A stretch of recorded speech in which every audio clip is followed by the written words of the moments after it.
Good evening everyone, I am Richa. Welcome back to Parcham. आज के session में हम स्टेट न्यूज़ डिस्कस करने वाले हैं जो कि सभी सेंट्रल गवर्नमेंट एग्जामिनेशन के लिए इम्पॉर्टेंट है for the month of July, क्योंकि चल रहा है मंथली करंट अफेयर्स के सेशंस का सिलसिला। सो हर महीने हम पूरे महीने की करंट अफेयर को 5 सेगमेंट्स में डिवाइड करते हैं और पढ़ते हैं, जो कि हर एक सेगमेंट इंडिपेंडेंट होता है, अलग अलग एरियाज की न्यूज़ होती है। लेकिन आज अगर आपने गौर किया हो, स्टेट न्यूज़ के साथ में साइंस टेक और डिफेंस आपको नहीं दिख रहा। तो जो बच्चे फॉलो करते रहते हैं वो पूछ रहे होंगे, सोच रहे होंगे कि आज साइंस टेक डिफेंस इसके साथ क्यों नहीं है। रीजन बीइंग आज काफ़ी सारे पॉइंट्स हैं स्टेट न्यूज़ में और इस वजह से साइंस टेक और डिफेंस को हम अगली वीडियो में कवर करेंगे। कवर होगा, डू नॉट वरी।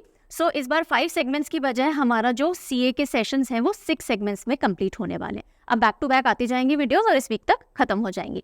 इन सभी 6 सेगमेंट्स का यूजुअली जो 5 सेगमेंट्स रहते हैं, एक सिंगल कंसोलिडेटेड पीडीएफ होता है जो parchamclasses.in पे अवेलेबल हो जाएगा बाय टुमारो। ये भी हर महीने 7th तारीख को अपलोड हो जाता है इंग्लिश में और 10th को हो जाता है हिंदी में। तो हिंदी वाला तो आ जाएगा मोस्ट प्रॉब्ली अपने टाइम पे, लेकिन इंग्लिश वाला जो है वो इस बार 9th को आ रहा है, बिकॉज परचम के काफ़ी सारे जो टीम मेंबर्स हैं उनको या तो हॉस्पिटल के चक्कर लगाने पड़ रहे हैं फैमिली रीजन से या खुद की हेल्थ के रीजन से, और इसलिए अनअवॉइडेबल रीजन से, जिसकी वजह से 1-2 दिन का डिले हुआ है। होता नहीं है, इस बार हुआ है। So very sorry for all the inconvenience caused.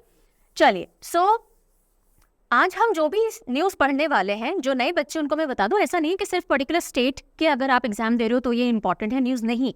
हम जो भी कंपाइलेशन करते हैं वो सेंट्रल गवर्नमेंट एग्जामिनेशन को ध्यान में रखते हुए करते हैं। One day examination in particular, state civils के बहुत सारे बच्चे हैं जो हमें लिखते हैं कि मैम यहाँ से भर भर के करंट अफेयर एग्जाम में पूछा जाता है। कुछ बच्चे भी बोलते हैं सीधा सीधा करंट अफेयर टपकता है। रीज़न ये है कि यहाँ जो कंटेंट कंपाइल किया जाता है वो अलग से कंटेंट कंपाइलर्स नहीं बुलाए जाते, यहाँ टीचर्स ही कंटेंट निकालती हैं आप लोगों के लिए। तो सिर्फ मोस्ट इंपॉर्टेंट कंटेंट को ही हम पढ़ाते हैं जो कि एग्जाम में आपको देखने को मिलता है। ठीक है, तो स्टेट न्यूज़ सेक्शन शुरू करें उससे पहले एक और इन्फॉर्मेशन मैं दे दूं। जिन बच्चों के पास पीडीएफ बैंक है या सीए सब्सक्रिप्शन है, कहाँ से मिलता है जिन बच्चों को नहीं मालूम बता दो, परचम ऐप से मिलता है। तो आपको अलग से कंसोलिडेटेड पीडीएफ यानी मंथली मैगजीन लेने की जरूरत नहीं है। ऑब्वियसली आपके इन सब्सक्रिप्शन में ऐड हो जाएगी। इनफैक्ट जो जो सेगमेंट्स हम कवर करते जाएंगे वीडियो में, उनके इंडिविजुअल पीडीएफ्स भी ऐड हो जाएंगे। ठीक है जी, चलिए अब आपके लिए किक स्टार्ट क्वेश्चन पे आ जाते हैं। तो बताइए, आज मैं टाइप फॉर्म में नहीं लाई हूँ, तो लिखा है आपके लिए मुख्यमंत्री खेत सुरक्षा योजना। क्या नाम है? मुख्यमंत्री खेत सुरक्षा योजना। ये जो योजना या स्कीम है कौन से स्टेट के अंदर चालू अनाउंस की गई है कि चालू की जाएगी? ठीक है, if you know the answer write down in the comment section. मुख्यमंत्री खेत सुरक्षा योजना ये कौन से स्टेट के अंदर अनाउंस की गई है टू बी स्टार्टेड? ठीक है, चलिए हम बढ़ते हैं पहली स्लाइड की तरफ।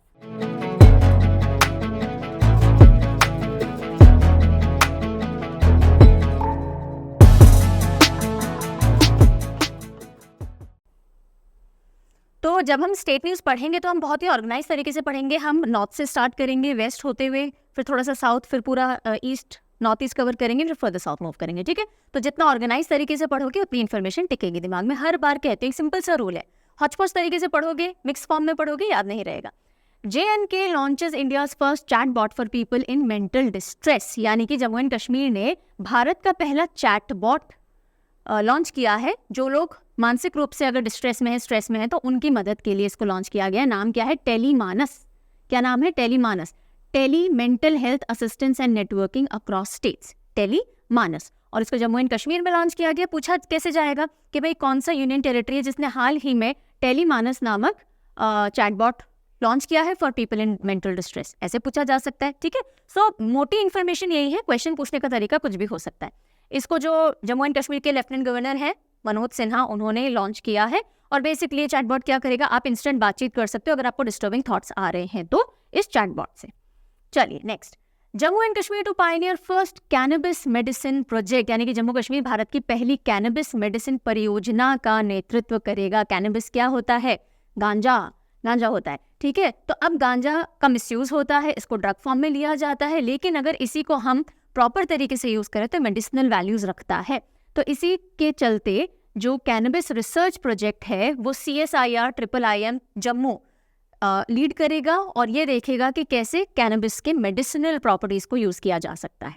ठीक है, और ये एक इंपॉर्टेंट प्रोग्राम रहेगा आत्मनिर्भर भारत के तहत, क्योंकि जो भी ड्रग्स बनाई जाएंगी, ड्रग मतलब मेडिसिन, यहाँ पे ड्रग का मतलब क्या है? मेडिसिन, वो एक्सपोर्ट क्वालिटी की होंगी। और ये अलग अलग तरह की जो न्यूरोटिक डिजीजेस होती हैं या डायबिटिक पेशेंट्स होते हैं न्यूरो यानी नर्व से रिलेटेड, डायबिटीज से रिलेटेड ट्रीटमेंट में काम आने वाला है। CSIR IIIM के बारे में अगर हम बात करें तो ओल्डेस्ट साइंटिफिक रिसर्च इंस्टीट्यूट है भारत का, जो कि 1960s के अंदर इसका काम स्टार्ट हुआ था। पर्पल रेवोल्यूशन से भी जुड़ा हुआ है ये। यहीं पे पहला सवाल आपसे करती हूँ, कई बार बता चुकी हूँ, बताइए पर्पल रेवोल्यूशन या पर्पल क्रांति किस चीज से जुड़ी हुई है? जैसे हम व्हाइट रेवोल्यूशन बोलते हैं, दूध से जुड़ा हुआ है ना, इसी तरह से पर्पल रेवोल्यूशन किस चीज के मास प्रोडक्शन से जुड़ा हुआ है, बताइएगा। IIIM का फुल फॉर्म क्या है? Aroma Indian institute of integrative medicine, और कैनबिस मैंने आपको बता दिया, ठीक है जी। तो सबसे पहला फर्स्ट कैनबिस मेडिसिन प्रोजेक्ट कहाँ शुरू किया जाएगा? तो जम्मू के अंदर शुरू किया जाएगा, and that to CSIR IIIM इसको लीड करेगा। अगली खबर भी जम्मू से और बहुत इंपॉर्टेंट है, सभी इंपॉर्टेंट है जो भी हम पढ़ रहे हैं ना। जो थोड़ा कम इंपॉर्टेंट होगा मैं आपको वैसे अलग से बता दूंगी। सेंटर मूव्स बिल, सेंटर ने बिल मूव किया यानी पेश किया है to reserve assembly seats for POK displaced, यानी पाक ऑक्यूपाइड कश्मीर एरिया से जो डिस्प्लेस होकर के आए हैं यहाँ पर, एंड कश्मीरी माइग्रेंट्स, कश्मीर से जो माइग्रेंट्स हैं, हिंदी में पढ़ते हैं। केंद्र ने POK विस्थापितों कश्मीरी प्रवासियों के लिए विधानसभा सीटें आरक्षित करने के लिए विधेयक पेश किया है, अभी पास नहीं हुआ है। ओके, तो अब क्या है सीन? आप सबको पता है कि आर्टिकल 370 यानी 370 जो है वो एब्रोगेट कर दिया गया था, यानी इसको हटा दिया गया था बाय द पार्लियामेंट इन अगस्त 2019। और इसके तहत क्या हुआ था? जम्मू एंड कश्मीर और लद्दाख 2 यूनियन टेरिटरी एग्जिस्टेंस में आई थी। अब लद्दाख की तो कोई असेंबली है ही नहीं, ठीक है। जम्मू एंड कश्मीर की अगर हम बात करें तो Jammu and Kashmir central rule के अंडर में आता है 2018 से 2018 से। अब बात हो रही है कि जो JNK रीऑर्गेनाइजेशन अमेंडमेंट बिल 2023 जो कि मूव किया गया है, पेश किया गया है, वो ये कर रहा है कि भाई ये जो ओरिजिनल 2019 का जो एक्ट था जिसके तहत ये हटाया गया, अब इसके अंदर कुछ इम्प्रोवाइजेशंस, कुछ एडिशंस कर ले। और ये डीलिमिटेशन कमेटी जो बनी थी, इफ़ यू रिमेंबर, हमने पिछले साल पढ़ा था, उसके रिकमेंडेशन पे आधारित है कि कुछ सीट्स रिजर्व होनी चाहिए पर्टिकुलर कम्युनिटी के लोगों के लिए, ताकि उनका भी रिप्रेजेंटेशन हो सके असेंबली के अंदर, ठीक है। अब वो कौन सी कम्युनिटी हैं जिनके लिए रिप्रेजेंटेशन रिजर्व किए जाने की बात की जा रही है? तो देखिए, रिजर्वेशन ऑफ सीट जो प्रपोज किया गया है, तो 2 सीट तो रिजर्व हो कश्मीरी माइग्रेंट्स के लिए लेजिस्लेटिव असेंबली में, कश्मीरी माइग्रेंट्स जो कि माइग्रेट होकर के आए हैं, और दूसरा एक होनी चाहिए POK रीजन से जो डिस्प्लेस कर दिए गए, वहां से आ गया, फिर अब जम्मू कश्मीर में रह रहे हैं, तो उनका भी अच्छा खासा रिप्रेजेंटेशन है, तो असेंबली में दिखना चाहिए। अब ये जो 2 सीट्स हो रही हैं कश्मीरी माइग्रेंट के लिए रिजर्व करने की बात हो रही है, इसमें से एक विमेन का नॉमिनेशन आना ही चाहिए, ये भी मेंशन किया गया है उसमें, ठीक है। अब ये जो बिल पेश किया गया है, like I was telling you, ये JNK डीलिमिटेशन कमीशन जो बनी थी ना, उसी के रिकमेंडेशन के तहत है। और उस डीलिमिटेशन कमीशन ने कहा था कि JNK की असेंबली सीट्स जो 107 हैं उनको बढ़ा करके 114 कर देनी चाहिए। अब ये जो 114 सीट्स हैं उनमें से 24 POK ऑक्यूपाइड JNK के तहत आ जाती हैं। जो 90 सीट्स हैं उनमें से भी 9 रिजर्व होनी चाहिए ST के लिए, और जो 7 अदर्स हैं वो SC के लिए रिजर्व होनी चाहिए। और ये पहली बार ये वाला पॉइंट रखा गया है, ठीक है जी। तो ये सारे कुछ डेवलपमेंट्स हैं जो जम्मू एंड कश्मीर के लेजिस्लेटिव असेंबली के कॉन्टेक्स्ट में देखने को मिली, और ये इंपॉर्टेंट मुद्दा है, तो आपको पकड़ में होना चाहिए। अच्छा, पाक ऑक्यूपाइड कश्मीर क्या है? जिन बच्चों को नहीं पता, वैसे सबको पता होगा, आई एम अज्यूमिंग। तो पहली जो इंडो पाक वॉर हुई थी 1947-48 की, उसके तहत जो हमारा कश्मीर का कुछ हिस्सा था वो पाकिस्तान ने ऑक्यूपाई कर लिया था, उसको POK माना जाता है। होम मिनिस्ट्री के हिसाब से वो अभी भी इंडिया का हिस्सा है, और यही रिफ्लेक्शन आपको लेजिस्लेटिव असेंबली की सीट में भी देखने को मिलता है कि जो टोटल 114 सीटें उनमें से 24 हमने POK रीजन के लिए रखी हुई हैं। फाइन, चलिए आगे बढ़े। कुछ न्यूज़ बड़ी होती है, समझना ज़रूरी होता है, इसलिए टाइम लगता है, और कुछ न्यूज़ बहुत शॉर्ट होती हैं, आपको सिर्फ मोटी मोटी बातें पता होनी चाहिए, तो उस हिसाब से हम स्पीड बढ़ा लेते हैं। चलिए अब हम आते हैं हिमाचल प्रदेश पे। Himachal Pradesh CM launch collateral free loan scheme सशक्त महिला लोन योजना। सवाल कैसे बन सकता है? सशक्त महिला लोन योजना कौन से स्टेट के अंदर अनाउंस की गई है या चालू की गई है? तो हिमाचल के अंदर। सशक्त महिला, हिमालय भी सशक्त है ना, यानी एम्पावर्ड, खड़ा रहता है, टक्कर ले लेता है हर चीज़ से। इसी तरह से सशक्त महिला जो लोन योजना है वो हिमाचल प्रदेश के अंदर चालू की गई। नाम से ही समझ में आ रहा है एम्पावर करना है विमेन को, तो कैसे एम्पावर करोगे? पैसों से एम्पावर करोगे, बाकी सब काम तो कर ही रही है। सो Himachal Pradesh state cooperative bank का एक इनिशिएटिव है जिसके तहत कोलैटरल फ्री लोन, यानी कोई सिक्योरिटी नहीं रखवानी कि भैया ये सोना गिरवी रख लो, ये कर लो, वो कर लो। नो, आपको कोलैटरल फ्री लोन मिलेगा 21,000, 51,000, 1,01,000 का, काफ़ी कम इंटरेस्ट रेट्स पे, जो कि अप्रॉक्स 8.5% की होगी, जिससे कि फीमेल चाहे तो अपना कुछ काम शुरू कर सकती हैं, लाइवलीहुड के अरेंजमेंट्स कर सकती हैं। ठीक है, चलें जी। अब आते हैं उत्तराखंड पे। उत्तराखंड सीएम ऑनर्स लोकतंत्र सेनानी इंक्रीजेस पेंशन फंड्स। अब जो उत्तराखंड के सीएम है पुष्कर सिंह धामी जी, उन्होंने लोकतंत्र सेनानियों को, यानी कि जिन्होंने भी, जो इमरजेंसी लगी थी 1975 में, उस समय जिन्होंने उसका विरोध किया है या उसके लिए लड़े हैं कि भाई नहीं होना चाहिए सारी चीज़ें, तो उनको एक तो ऑनर किया है और उसी के साथ साथ उनको जो पेंशन मिलती थी उसको बढ़ा दिया गया है। तो अब देख लेते हैं, पीपल ऑफ उत्तराखंड जिन्होंने इमरजेंसी 1975 के अंदर लड़ा है, उनको ऑनर किया गया, और उनके जो डिपेंडेंट्स रह गए, यानी वो तो गुजर गए, लेकिन उनके पीछे जो रह गए हैं उनको पेंशन फंड दिया जाएगा। और जो ऑनरेरियम है जो स्वतंत्रता लोकतंत्र सेनानियों को दिया जाता है, वो 16,000 से 20,000 रुपये कर दिया जाएगा। ओके, सो ये कुछ अनाउंसमेंट्स किए गए हैं। अगर हम इमरजेंसी की बात करें तो इंदिरा गांधी सरकार के दौरान 1975 में इमरजेंसी लगी थी, टोटल 21 मंथ्स के लिए लगी थी, और उसमें काफ़ी सारे लोगों का विरोध हुआ था, जिनको कि लोकतंत्र सेनानी नाम दिया जाता है इन सर्टेन केसेस। चलिए आगे चलते हैं। ऑब्वियसली विपक्ष के द्वारा दिया जाता है ना। Harela festival 2023 begins in Uttarakhand. अब देखिए, जितने भी तीज त्योहार होंगे, मेले होंगे, वैसे उनकी बहुत लंबी एग्जॉस्टिव लिस्ट होती है, लेकिन एग्जामिनर ज़्यादा कौन सा पूछेगा जो कि न्यूज़ में बना रहा है। जैसे कि अब हरेला त्यौहार है, अब आपसे ये पूछ लिया जाता है कि कब मनाया जाता है, तो हम बात कर रहे हैं जुलाई के सीए कि जुलाई के टाइम में मानसून वाला टाइम होता है, तो आप इसी से समझ सकते हो सावन के समय में, मानसून ऑनसेट के समय मनाया जाता है। क्यों मनाया जाता होगा, क्या रीज़न है? बुआई, यानी कि अब कल्टिवेशन स्टार्ट होगा खेतों के अंदर, तो अच्छा रहे हमारा पूरा क्रॉपिंग सीजन, इसीलिए मनाया जाता है। तो थोड़ा सा कॉमन अंडरस्टैंडिंग से चीज़ें समझा करो, बिकॉज आज का सीधा सीधा सवाल नहीं आएगा कि हरेला त्यौहार कहाँ मनाया जाता है, ये तो पूछना ही है, ये तो ध्यान रखना ही है कि हरेला उत्तराखंड में मनाया जाता है, लेकिन क्यों मनाया जाता है, this is also very important. So Harela festival Uttarakhand के अंदर बिगिन तो नहीं, हेल्ड हो गया, ये तो सेलिब्रेटेड हो गया। एनुअल हिंदू फेस्टिवल है, यानी कि पूरे साल में एक बार मनाया जाता है, और उत्तराखंड और हिमाचल के भी कुछ रीजन में, जो कुमाऊं वाला हिस्सा है ना, वहाँ पे मनाया जाता है। और हरेला जो है बेसिकली, तो इसका मतलब होता है ग्रीन, है ना, हरेला। तो इस समय क्रॉपिंग सोइंग स्टार्ट होती है, तो प्रेयर्स की जाती हैं, सेलिब्रेट किया जाता है कि अच्छी बारिश हो, हमारा फसल वगैरह अच्छी रहे। Happiness, peace, prosperity, environment, nature conservation, ये सारी चीज़ें ध्यान में रखी जाती हैं। हरेला एंड भितौली फेस्टिवल्स, ये एक और फेस्टिवल यहाँ पे आ गया। भितौली फेस्टिवल भी कुमाऊं रीजन के अंदर मनाया जाता है। ठीक है, दोनों फेस्टिवल याद रहेंगे।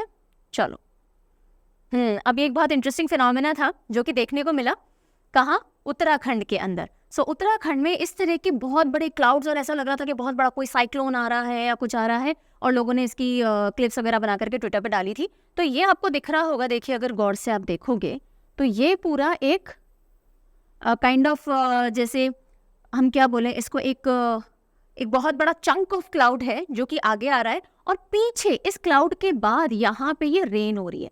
तो ये जो शेल्फ की तरह क्लाउड आगे है, और इसके बाद धीरे धीरे धीरे धीरे रेन भी आती जा रही है। तो what is this phenomenon all about, ये हमें समझना है। शेल्फ क्लाउड क्या था, ये जो दिखा आपको पिक्चर में, शेल्फ क्लाउड। तो नाउ अगर क्लाउड्स के बारे में एग्जामिनर को पूछना है तो वो शेल्फ क्लाउड के बारे में पूछेगा, ये चांसेस ज्यादा है, बिकॉज वो न्यूज में दिखा। Shelf cloud recently appeared in Uttarakhand के हरिद्वार वाले इलाके के अंदर। ठीक है, तो मानसून में बहुत ज्यादा हैवी रेंज हो ही रही थी, और उत्तराखंड हरिद्वार एरिया में बहुत ज्यादा बारिश हुई। तो जब कभी भी ऐसा माहौल बनता है कि बहुत तेज हवाएं और बारिश वाला सीजन है, तो कई बार ये चांसेस बन जाते हैं जब कोल्ड विंड्स और हॉट विंड्स का आपस में इंटरसेक्शन हो कि शेल्फ क्लाउड्स बन सकते हैं। क्या है पूरा समझेंगे। तो एक टेरिफाइंग शेल्फ क्लाउड था जो कि उत्तराखंड के हरिद्वार में देखा गया। क्या होता है शेल्फ क्लाउड? इसको आर्कस क्लाउड भी कहते हैं। क्या कहते हैं? आर्कस क्लाउड भी कहते हैं। और ये leading edge of thunder storm, यानी थंडर स्टॉर्म आ रहा है, बिजली और मूसलाधार बारिश होने वाली है, और उसको लीड करते हुए, यानी उसके आगे आगे ये बनता है। बारिश और बिजली चमकना और कड़कना और बारिश गिरना पीछे है, और ये उसके आगे आगे बनता है। ठीक है, इसको लीड करता है ना। देखो, ये ऐसा लगता है जैसे कोई शेल्फ, दराज होती है ना शेल्फ, वो हैंग हो रही है स्काई से, और ये यूजली वाइड होगा, लो लाइंग होगा, मतलब ऐसा नहीं ऊपर दिख रहा है आपको सिर के, नहीं, आपको ऐसा लगेगा कि बिल्कुल सामने आ रहा है। हॉरिजॉन्टल क्लाउड होगा, यानी कि ऐसे फैला हुआ होगा, और क्लियरली डिफाइंड सॉलिड क्लाउड्स होते हैं इसमें, ऐसे छितरे हुए बादल नहीं होंगे, दिल भी लाइक सॉलिड क्लाउड का पूरा चंक होगा। ये दिखने में बहुत स्कैरी होता है, लेकिन ये खुद से थंडरस्टॉर्म नहीं लाता। ये थंडरस्टॉर्म अगर आने वाला होगा तो उसके आगे आगे आपको बनता हुआ दिखेगा। नाउ शेल्फ क्लाउड बनते कैसे हैं? Like I was telling you, जब वार्म और कोल्ड विंड्स का आपस में इंटरसेक्शन होगा तो ये समझिए, ये रहा वो शेल्फ क्लाउड का ये शेल्फ वाला हिस्सा। इसके नीचे नीचे ठंडी हवा ये आगे की तरफ मूव कर रही है, बिकॉज द एंटायर पूरा जो मूवमेंट है क्लाउड का और हवा का वो आगे की तरफ आ रहा है। और सामने अगर गर्म हवा है, बिकॉज अब ठंडी हवा यहाँ से आना शुरू हो रही है। कई बार होता है ना, कहीं बारिश हो रही है तो हमें ठंडी हवा फील हो जाती है, तो बस वही है, वो ठंडी हवा आना शुरू हो रही है। और अगर सामने से गर्म हवा, वार्म हवा उसको इंटरसेक्ट कर जाती है, तो वार्म हवा क्योंकि लाइट होती है राइज करेगी ना, उस फिनोमिनन है। ठंडी हवा क्योंकि डेंस होती है वो नीचे जाएगी। अब ये वार्म हवा जैसे इस ठंडी हवा के टच में आएगी, क्या होगी? बादल बनाएगी। कंडेंसेशन कैसे होता है? जब गर्म हवा एकदम से ठंडी होती है तो ड्रॉपलेट्स सेटल हो जाते हैं और बादल बनते हैं। तो यही इस इंटरसेक्शन पे होता है, तो ये शेल्फ बन जाती है। और क्योंकि ये ठंडी हवा आगे बढ़ रही है तो ये शेल्फ क्लाउड आगे बढ़ता हुआ फील होता है। समझ में आ गया? चलिए, अब इससे ज़्यादा तो मैं ज्योग्राफी में ही समझा पाऊंगी। आई होप समझा दिया मेरा ढंग से। So when cold and dense air is forced into a warmer air mass by wind, ठीक है जी। चलिए, तो ये हो गया शेल्फ क्लाउड। आगे बढ़ते हैं। अब हम आ जाते हैं हरियाणा पे। Which state government has decided to allow all restaurants across the state to remain open 24/7? भाई पूरे 24 घंटे रेस्टोरेंट ओपन रह सकते हैं, ऐसा कौन सा स्टेट ने अनाउंस किया है कि आपको कोई फोर्स शटडाउन नहीं करवाएगा? हरियाणा ने अनाउंस किया है, लेकिन इसके लिए कंडीशन है कि पहली चीज़ तो लेबर डिपार्टमेंट में रजिस्टर होना चाहिए आपका रेस्टोरेंट। दूसरी चीज़ क्या है? Section 9 and 10 of Punjab shops and commercial establishment act 1958 के तहत आप रजिस्टर्ड होने चाहिए हो, और उसकी टीएनसी को आपको फॉलो करना है। डेप्यूटी सीएम कौन है हरियाणा के? दुष्यंत चौटाला जी, और उन्होंने अनाउंसमेंट किया है। छोटी सी न्यूज़ है, हरियाणा में 24 घंटे आप रेस्टोरेंट जा सकते हो। Delhi launches first water ATM to provide clean water in water scarce area. जहाँ पे भी पानी की कमी है, यानी कि पानी की कमी वाले इलाकों में साफ पानी उपलब्ध कराने के लिए दिल्ली ने पहला वाटर एटीएम लॉन्च किया है। वाटर एटीएम जैसे हमको कार्ड मिलता है ना, इसी तरह से यहाँ भी जो बेनिफिशरीज होंगे उनको मिलेगा, और उसको RFID कार्ड कहेंगे। और उसके तहत जो वाटर एटीएम्स लगाए गए हैं वहाँ से वो पानी ले सकते हैं, एक निश्चित यानी कि 20 लीटर्स का डेली का कोटा है। और उसके बाद भी अगर आपको पानी चाहिए तो बहुत नॉमिनल रेट पे, जैसे 8 पैसे पर लीटर पे आप एक्स्ट्रा वाटर भी ले सकते हो। तो जहाँ पे पानी की स्केर्सिटी है, पीने को पानी नहीं मिल रहा, तो स्वच्छ जल वहाँ पे अवेलेबल करवाने के लिए एक पहल है जो कि दिल्ली सरकार ने की है। So chief minister Amit Kejriwal ji ने इनॉग्रेट किया सिटी का पहला वाटर एटीएम, और प्लान है गवर्नमेंट का कि 500 RO प्लांट्स जो कि इंटीग्रेटेड होंगे वाटर एटीएम मशीन से, उनको हर अलग अलग जगह लगाया जा सके। इसके लिए नेसेसरी लैंड जो लगेगा और हर एक एटीएम के लिए 10 लाख रुपए जो लगेंगे वो दिल्ली जल बोर्ड के तहत मैनेज किए जाएंगे। अब हम आ जाते हैं गुजरात पे। Home minister Amit Shah inaugurates Akshar river cruise on Sabarmati river front. Akshar river cruise कहाँ, कौन से रिवर पे? साबरमती रिवर फ्रंट पे लॉन्च किया गया। और इसकी खास बात क्या है कि ये कैटमरान क्रूज है भारत का पहला। कैटमरान क्रूज ऐसा होता है भाई, दो इस तरह के ना, दो पैरेलल हल्स होते हैं और उसके ऊपर ये पूरा बना हुआ होता है। तो बेसिकली बहुत ज़्यादा टेक्निकल में मैं जाके समझा नहीं पाऊंगी बिकॉज मेरे पास सपोर्टिंग इमेज नहीं है, पर आप समझ सकते हो। फ्लोट करने के लिए जो नीचे पार्ट लगे हुए होते हैं ना, 2 हल्स होते हैं और उसके ऊपर पूरा वो जो क्रूज है वो टिका हुआ होता है, राइट। सो इसको डेवलप किया है अहमदाबाद म्यूनिसिपल कॉर्पोरेशन ने, Sabarmati river front development corporation limited ने। ये पहला पैसेंजर कैटमरान है जो कि इंडिया में बना है मेक इन इंडिया के तहत, और कहाँ पे? साबरमती रिवर फ्रंट के ऊपर इसको इनॉग्रेट किया गया। क्या नाम है? अक्षर रिवर क्रूज। क्या करेगा? गुजरात टूरिज्म को बढ़ावा देगा, ये करेगा। अब देखो यहाँ अगर आप बोलो कि मैम निमोनिक्स दो, तो मैं बोलूँगी बिल्कुल फुद्दू वाली बातें कर रहे हो, यहाँ निमोनिक्स की ज़रूरत है आपको? नहीं है ना। यहाँ तो न्यूज़ समझ लो, समझने वाली न्यूज़ है, जो चीज़ें रिलेटेबल है रिलेट ही हो जाएंगी, क्योंकि ये सिर्फ ऐसा डेटा नहीं है जो सीधा उठाओ दिमाग में डालो, ये समझने वाला डेटा, अंडरस्टैंडिंग वाला है, ठीक है। तो पूरे महीने के सारे सेक्शंस में बहुत ज़्यादा निमोनिक्स नहीं लगेंगे, जहाँ ज़रूरत होती है वो मैं ज़्यादा दूंगी। चलिए, Amit Shah lays foundation stone of countries first. अब देखो ऐसी चीज़ें ना बहुत इंपॉर्टेंट हो जाती हैं। अब ये स्टेट न्यूज़ में क्यों डाली जाती है? क्योंकि एक पर्टिकुलर स्टेट से रिलेटेड है, पर ये कंट्री लेवल पे बहुत इंपॉर्टेंट है सारी news. Countries first cooperative run सैनिक स्कूल। कंट्री का पहला ऐसा सैनिक स्कूल जो कि कोई कोऑपरेटिव रन करेगी, उसका फाउंडेशन स्टोन यानी नींव का पत्थर रखा है अमित शाह जी ने। कहाँ रखा है? बोरियावी विलेज, जो कि मेहसाना सिटी के पास है, गुजरात के अंदर। और कौन सी कोऑपरेटिव है जो उसके ऊपर फंडिंग कर रही है? दूध सागर डेयरी। 75 करोड़ रुपीज से बनेगा। सैनिक स्कूल शुरू किए गए प्रधानमंत्री नरेंद्र मोदी जी की अपील थी कि भाई 100 न्यू सैनिक स्कूल पीपीपी मॉडल पे शुरू होने चाहिए, पब्लिक प्राइवेट पार्टनरशिप, यानी सरकार और प्राइवेट कंपनी साथ में आकर के बनाए। ठीक है, चलो। Gujarat government doubles insurance cover under प्रधानमंत्री Jan Arogya scheme PMJAY। PMJAY के तहत क्या होता है, हर परिवार को 5 लाख रुपए दिए जाते हैं कि भाई आप अपना जो भी मेडिकल एक्सपेंसेस है वो सब यहाँ से आप कवर कर सकते हो। ठीक है, सो इंश्योरेंस है, मेडिकल इंश्योरेंस है। सो इसमें अब गुजरात ने क्या किया, इसको डबल कर दिया, यानी हर परिवार को कितना देंगे, वो 10 लाख रुपए देंगे। कब से? 11 जुलाई 2023 से। और PMJAY वर्ल्ड की लार्जेस्ट हेल्थ इंश्योरेंस स्कीम है जो कि कोई भी देश चला रहा है, और फरवरी 2018 को शुरू हुई थी। हर एक परिवार को 5 लाख रुपए का मेडिकल इंश्योरेंस प्रोवाइड किया जाता है सरकार के द्वारा।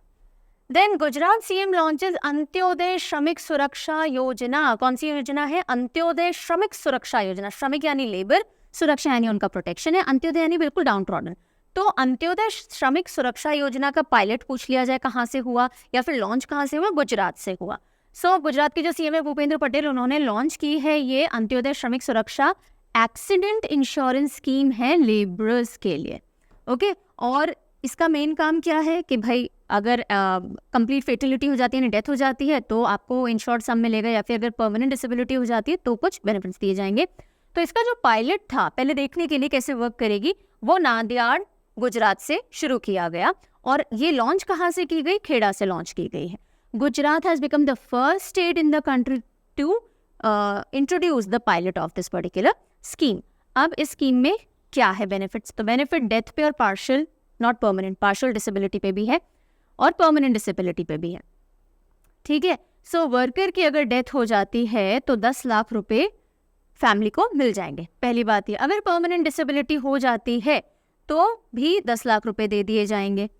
एंड उसके अलावा अगर डेथ हो जाती है तो उस केस में 1 लाख रुपीस जो है वो बच्चों की पढ़ाई के लिए भी प्रोवाइड किए जाएंगे। ठीक है जी, और क्या है? और बस आगे चलते हैं। Gujarat to get country's first satellite network portal site, यानी कि भारत का पहला सैटेलाइट नेटवर्क पोर्टल साइट। ऐसी जगह यहाँ पे सैटेलाइट नेटवर्क पोर्टल साइट बनेगा, वो कहाँ है? वो गुजरात के अंदर ओपन होगा। गुजरात में भी मेहसाना के अंदर इसको शुरू किया जाना है। वन वेब कंपनी है जिसके साथ में एक MOU साइन हुआ है department of science and technology Gujarat government का, जिसके तहत ये जो वन वेब कंपनी है ये सैटेलाइट नेटवर्क पोर्टल साइट बनाएगी। पूरे देश में 2 जगह पे लगनी है, पहली लगेगी मेहसाना गुजरात में और दूसरी लगेगी, अभी डिसाइडेड नहीं है। ये जो पूरा प्रोजेक्ट है डिजिटल इंडिया के तहत ये लागू किया जा रहा है। अब इससे क्या होगा? सैटेलाइट नेटवर्क पोर्टल साइट से जो इंटरनेट है उसकी अवेलेबिलिटी, रीच और स्पीड सब कुछ इंप्रूव हो जाएगी। तो हर एक डिपार्टमेंट तक, हर एक गांव तक बेटर इंटरनेट फैसिलिटीज प्रोवाइड की जा सकेंगी। ठीक है जी, चलते हैं आगे। Sarbananda Sonowal launches campaign to transform iconic 75 light houses into tourism spots in India. जो समुद्र में वो होते हैं ना लाइट हाउस, जो कि रोशनी दिखाते हैं, इधर ऐसे बल्ब लगा हुआ होता है ना, लाइट हाउस। सो 75 लाइट हाउसेज हैं जिनको ट्रांसफॉर्म किया जाएगा टूरिज्म स्पॉट्स के तौर पे, ताकि टूरिज्म को बढ़ावा मिले। तो ये जो कैंपेन है इसमें 3 आइकॉनिक लाइट हाउसेस को आइडेंटिफाई करके उनको डेवलप किया जाना है, द्वारका, गोपनाथ और वेरावल, जो कि गुजरात के अंदर ही है। मन की बात प्रोग्राम जो होता है, जो PM मोदी करते हैं, उसके 75th एपिसोड में उन्होंने कहा था कि भाई ऐसे लाइट हाउसेस आप आइडेंटिफाई कीजिए जिनको कि टूरिस्ट पॉइंट की तरह से आप डेवलप कर सको। सो उसी के साथ साथ एक और पॉइंट देखिए, गवर्नमेंट का एक एम्बिशियस प्लान भी है, यानी कि लॉन्ग टर्म प्लान भी है कि नेशनल मैरीटाइम हेरिटेज कॉम्प्लेक्स भी बनाना चाह रही है सरकार लोथल गुजरात के अंदर। तो ये सारे जो स्टेप्स आपको दिख रहे हैं, वो क्रूज स्टार्ट करना हो, लाइट हाउसेस को टूरिज्म से जोड़ना हो, टूरिज्म को बढ़ाने में बहुत ज़्यादा फोकस दिया जा रहा है। अभी आप आगे भी न्यूज़ देखोगे, लर्निंग सेंटर्स बन रहे हैं, अलग अलग स्पॉट्स को डेवलप किया जा रहा है, जो पिलग्रिम सेंटर्स हैं उनको डेवलप किया जा रहा है ना। तो ये सब क्यों हो रहा है? टूरिज्म को बढ़ावा देने के लिए। ओके, चलिए राजस्थान की तरफ रुख करते हैं। Rajasthan assembly passes the Rajasthan minimum guarantee income bill 2023। Rajasthan minimum guarantee income bill 2023 है, उसको पास कर दिया गया है, जिसके तहत जो एडल्ट पॉपुलेशन है या तो उनको गारंटीड वेजेस मिल जाएं कि भैया मिनिमम इतना वेज तो आपको मिलेगा ही, या फिर उनको एक सेट पेंशन मिल जाए। अगर वो बुजुर्ग है पेंशन मिल जाए, वर्किंग क्लास में है तो एक गारंटीड इनकम मिल जाए। इसके तहत जो अर्बन और रूरल फैमिलीज हैं उनको गारंटीड 125 डेज पर ईयर का रोजगार मिलेगा। 125, 100 दिन का तो एमजी नरेगा के तहत मिलता है ना, लेकिन यहाँ पे 125 डेज का मिलेगा। और जो पेंशनर्स हैं उनको 1000 पर मंथ की पेंशन मिलेगी ही मिलेगी। ठीक है, जो भी मतलब पेंशनर्स नहीं इन द सेंस जो पेंशनर एज में है, जैसे कि एजेड हो गए, डिसेबल्ड हो गए, सिंगल विमेन भी अगर कोई है तो उन सबको पेंशन मिलेगी। तो जो भी मैच्योर इंडिविजुअल है या तो उनको काम के लिए साधन मिलेंगे, मिनिमम 125 डेज ऑफ एम्प्लॉयमेंट, या फिर उनको मिनिमम 1000 रुपये पर मंथ की पेंशन मिलेगी। इस तरह से समझिए। रूरल फैमिलीज को यानी कि 25 दिन का एक्स्ट्रा काम मिल रहा है, एमजी नरेगा के तहत 100 दिन का रोजगार गारंटीड होता है। और वहीं पे अर्बन एरियाज में जो एम्प्लॉयमेंट है वो भी 125 डेज का मिलेगा। पेंशन ऑटोमेटिकली हर साल 15% से इंक्रीज कर दी जाएगी। ओके, चलिए। PM Modi launches urea gold in Rajasthan. Urea gold नया यूरिया है जो कि सल्फर रिच है, उसको लॉन्च किया पीएम मोदी ने जब वो राजस्थान के सीकर में काफ़ी सारे प्रोजेक्ट लॉन्च कर रहे थे। So PM Modi recently launch urea gold, जो कि नई वेराइटी ऑफ यूरिया है। और कहाँ लॉन्च किया है? राजस्थान के सीकर डिस्ट्रिक्ट के अंदर किया है। यूरिया कोटेड विथ सल्फर, तो मिट्टी में जो सल्फर की कमी होती है उसको भी ये दूर करता है। और जो इसमें नाइट्रोजन है वो धीरे धीरे धीरे धीरे, यूरिया का जो नाइट्रोजन है ना वो धीरे धीरे मिट्टी के अंदर रिलीज होता है, तो बेटर एब्जॉर्प्शन होता है और बेटर क्रॉप को बेनिफिट मिलता है। सल्फर डिफिशिएंसी जो सॉइल में है उसको टारगेट करने के लिए उसी के साथ साथ कम कॉस्ट आएगी फार्मर को, क्योंकि कम अमाउंट में यूरिया डालने से ज़्यादा फायदा मिल जाएगा। पहले जो नीम कोटेड यूरिया यूज़ होता है उसके मुकाबले ये जो सल्फर कोटेड यूरिया है ये नाइट्रोजन को धीरे धीरे रिलीज करेगा, क्रॉप्स इसको अच्छे से लेंगे। और जहाँ 20 kg कन्वेंशनल यूरिया काम आता था वहीं 15 kg यूरिया गोल्ड से काम हो जाने वाला है। तो कॉस्ट इफेक्टिव भी है और अदरवाइज ऑल्सो रिजल्ट अच्छा। महाराष्ट्र की तरफ चलते हैं। Maharashtra CM Eknath Shinde inaugurates PM Mitra park in Amaravati. So Maharashtra के अंदर भी अब पीएम मित्र पार्क इनॉग्रेट हो गया है और कहाँ पे? अमरावती में हो गया। अब ये पीएम मित्र पार्क क्या है ये हमने बहुत डिटेल में कई बार पढ़ा है, लेकिन वापस बता देते हैं क्योंकि हर बार नए बच्चे जुड़ रहे हैं। सो महाराष्ट्र सीएम एकनाथ शिंदे जी ने इनॉग्रेट किया पीएम मित्र पार्क अमरावती में। पीएम मित्र का फुल फॉर्म देखिए पहले। पीएम मेगा इंटीग्रेटेड, यानी बहुत बड़े लेवल पे आपस में इंटीग्रेट किए हुए, जुड़े हुए textile regions and apparel park. Textile और अपैरल यानी कपड़े लत्तों को अपैरल कहते हैं ना, तो textile region and apparel park इसको कहते हैं पीएम मित्र पार्क, और ये अमरावती में शुरू हुआ है। तो बेसिकली टेक्सटाइल इंडस्ट्री को बढ़ावा देने के लिए 7 पीएम मित्र पार्क्स ओपन होने थे, जो कि बहुत रॉ मटेरियल की सप्लाई से लेकर के फिनिश प्रोडक्ट्स की डिलीवरी तक और इंटरनेशनल मार्केट तक उनको लिंक किया जाएगा, ताकि जो पूरा एक्सपोर्ट मार्केट है टेक्सटाइल के केस में इंडिया का बढ़ सके और हम लीवरेज कर सकें। तो गवर्नमेंट का एम था 7 पीएम मित्र पार्क सेटअप करने का। कौन कौन से स्टेट्स में? तो देखिए, तमिलनाडु, तेलंगाना, गुजरात, कर्नाटका, मध्य प्रदेश, उत्तर प्रदेश, महाराष्ट्र। सबसे पहला पीएम मित्र पार्क कहाँ शुरू हुआ? तमिलनाडु के विरुद्धनगर डिस्ट्रिक्ट के अंदर। पीएम पार्क, ये जो पीएम मित्र पार्क है ये 5F से इंस्पायर्ड है। 5F कौन से हैं? फार्म टू फाइबर, फार्म से पहले सूत, फाइबर, फाइबर फैक्ट्री तक पहुंचे, फैक्ट्री से फैशन बने और फैशन फॉरेन तक पहुंचे, विदेशों तक पहुंचे। ठीक है जी। तो वर्ल्ड क्लास इंफ्रास्ट्रक्चर वाले टेक्सटाइल पार्क्स हैं जिनमें वर्ल्ड क्वालिटी का प्रोडक्ट बनेगा और पूरी दुनिया में बिकेगा। Taiwanese government will establish Taipei Economic and Culture Center (TECC) in which city to further deepen cooperation with India। यानी कि ताइवान सरकार भारत के साथ सहयोग को और गहरा करने के तहत किस शहर में ताइपे आर्थिक और सांस्कृतिक केंद्र स्थापित करेंगी? Answer is Mumbai. Mumbai. So Taiwanese government ने ये जो सेंटर है TECC ये मुंबई में भी स्टार्ट करने की घोषणा की है। ऐसा नहीं पहला सेंटर आ रहा है, इससे पहले दिल्ली और चेन्नई के अंदर ही सेंटर है, लेकिन ये दिखाता है कि भाई ताइवानीज गवर्नमेंट इंडिया के साथ स्ट्रॉन्ग रिलेशन स्टैब्लिश कर रहा है। और ताइवानीज गवर्नमेंट का ये इंटेंशन भी है कि जो उनकी मैन्युफैक्चरिंग अधिकतर चाइना में हो रही है ना उसको इंडिया में शिफ्ट किया जा सके, ये उनका विजन है। इसी तरह से इंडिया भी कीन है कि हाँ भाई आपका जो भी सेमीकंडक्टर चिप्स वगैरह का प्रोडक्शन करते हो वो इंडिया में ले आओ, तो ऑफकोर्स हमको भी बेनिफिट होगा। तो इस तरह के सेंटर बनने से और रिलेशंस क्लोज होंगे दोनों सरकारों के बीच में। Goa to host world's biggest national male pageant, यानी कि गोवा दुनिया का सबसे बड़ी राष्ट्रीय पुरुष प्रतियोगिता की मेजबानी करेगा। जैसे फीमेल पेजेंट होता है ना, ब्यूटी पेजेंट एंड ऑल, इसी तरह से मेल का भी होता है। तो द रूबरू मिस्टर इंडिया कंपटीशन वर्ल्ड में सबसे बड़ा नेशनल लेवल का मेल पेजेंट माना जाता है, और वो किसने होस्ट किया? गोवा ने होस्ट किया। अब तक तो हो भी चुका है। बोगमालो बीच रिजॉर्ट के अंदर 5 अगस्त को इसका फिनाले हुआ। ठीक है जी, इतनी सी बात है, इसमें और कोई दिमाग नहीं लगाना। मध्य प्रदेश का 54वां जिला बनेगा नागदा।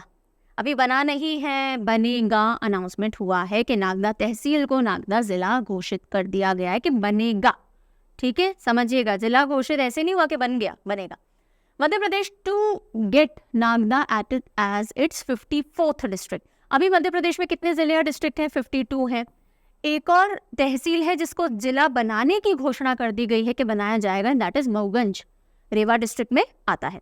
ठीक है, तो रीवा डिस्ट्रिक्ट के अंदर ये आता है। उसके अलावा और ये हमारा नागदा हो गया। तो जब ये दोनों हो जाएंगे तो उसके बाद कितने डिस्ट्रिक्ट हो जाएंगे? 54 हो जाएंगे।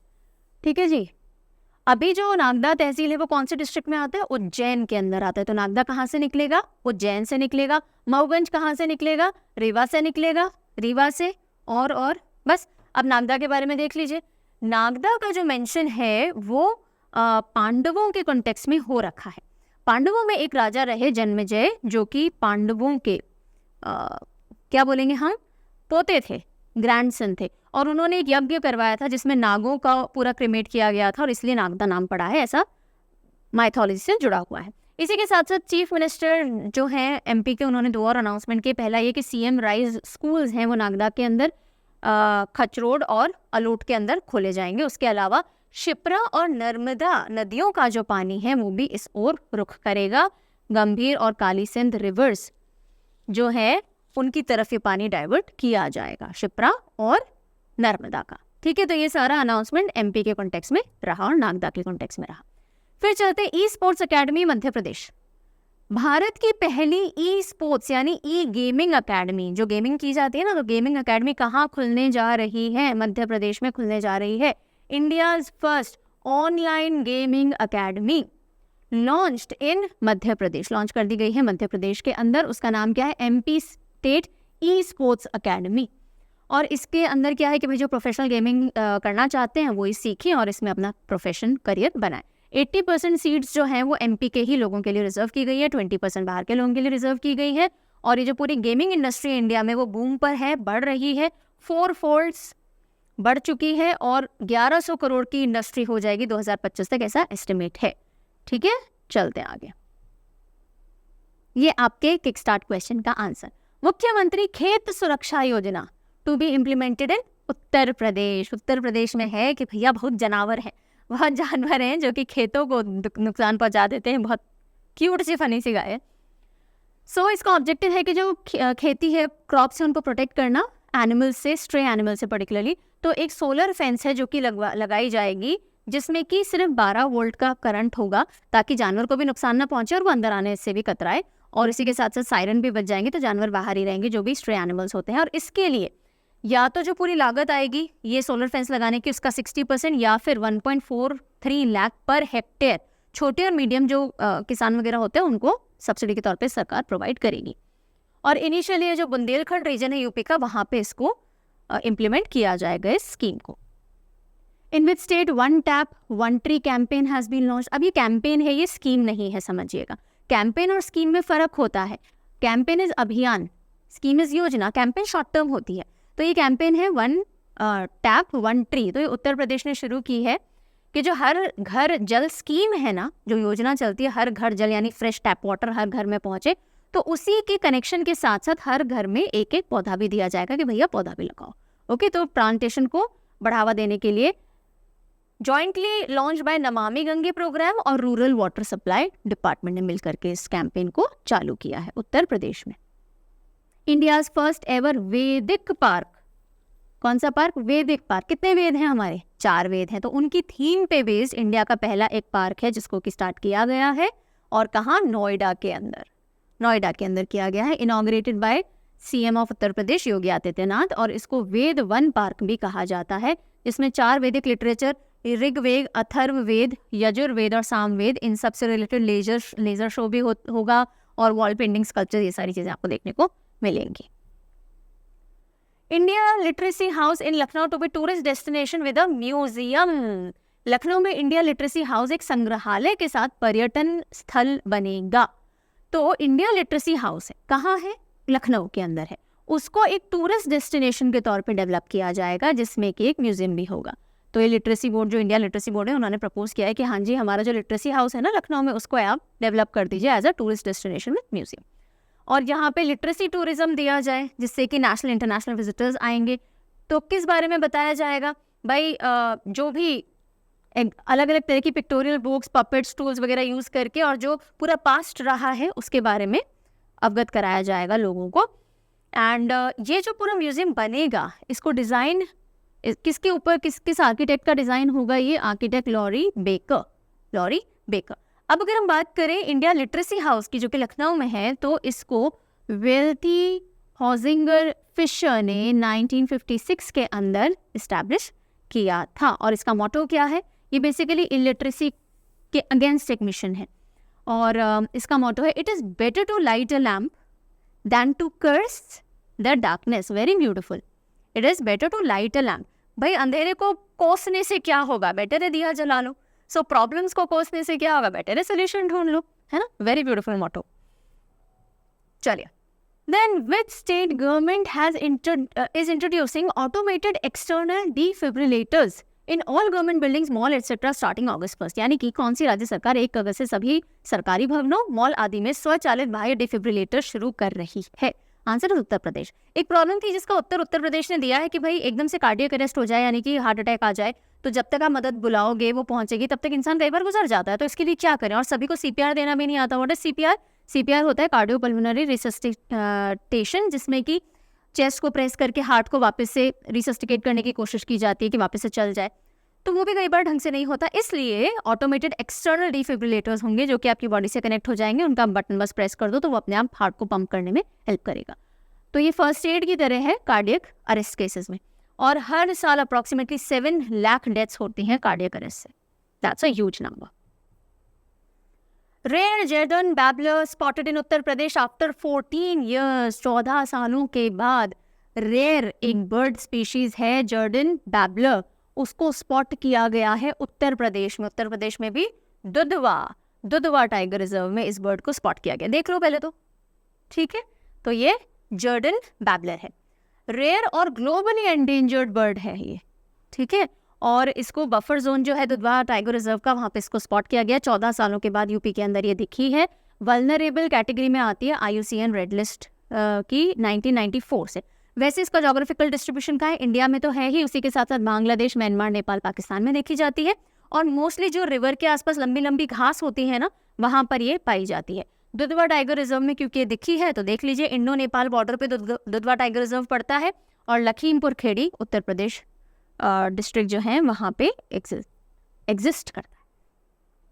Vision document to achieve 2070 net zero target Jharkhand. तो झारखंड ने एक विजन डॉक्यूमेंट जारी किया है कि 2070 तक हम नेट कार्बन एमिशन जो होता है उसको जीरो पे ले आए। उसके लिए क्या क्या स्टेप्स उठाने की ज़रूरत है, तो एक विजन डॉक्यूमेंट सामने आया है। तो Jharkhand department of forest, environment and climate change ने इशू किया है एक विजन डॉक्यूमेंट, जिसमें बताया एक पूरा कॉम्प्रिहेंसिव प्लान, जिससे कि 2070 तक नेट जीरो टारगेट वो अचीव कर पाए। अब इसमें 8 एरियाज आइडेंटिफाई किए गए हैं या लिस्ट डाउन किए गए हैं कि इन पे काम करने की जरूरत है, जैसे कि लाइवलीहुड और एनर्जी ट्रांजिशन। एनर्जी ट्रांजिशन यानी कोयले से रिन्यूएबल फॉर्म, और वैसे भी झारखंड तो कोयला प्रोडक्शन के अंदर लीड करता ही है। फिर डीकार्बनाइजिंग पाथवेज, ग्रीन हाइड्रोजन मिशन हो गया, कोल ट्रांजिशन हो गया, सस्टेनेबल एटसेट्रा। इस तरह के 8 थीमेटिक एरियाज दिए हैं। सबको याद करने की जरूरत नहीं है, अगर आप झारखंड सरकार का कोई एग्जाम दोगे तो आपको याद करने की जरूरत है, बाकी don't get into the details.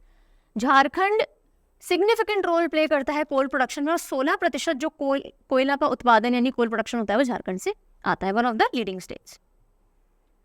World famous Shravani Mela inaugurated in Deoghar.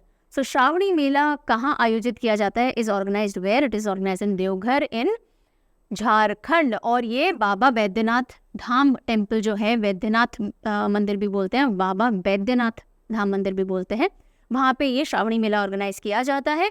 और बाबा बैद्यनाथ मंदिर की अगर हम बात करें तो वन ऑफ द 12 ज्योतिर्लिंग, जो पूरे भारत में 12 ज्योतिर्लिंग माने जाते हैं, उनमें से एक बैद्यनाथ धाम भी है, ठीक है। श्रावण में लगता है श्रावणी मेला हो गया। चलिए आगे।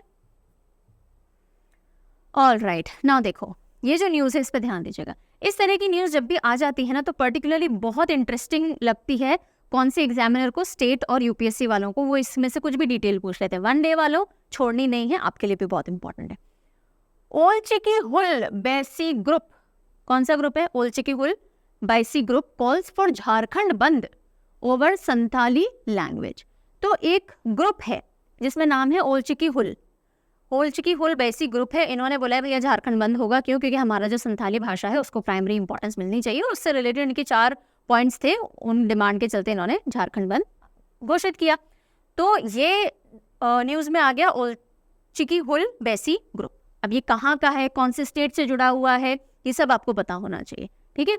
तो ओल चिकी हुल बैसी इन्होंने डिमांड किया है कि ऑफिशियल लैंग्वेज मिले संथाली लैंग्वेज को। एक तो ये इनकी डिमांड है, और जो संथाली टीचर्स हैं वो भी उनको रिस्टोर किया जाए, ज़्यादा संथाली टीचर्स आए। तो 4 जो पॉइंट्स हैं यहाँ से देखते हैं।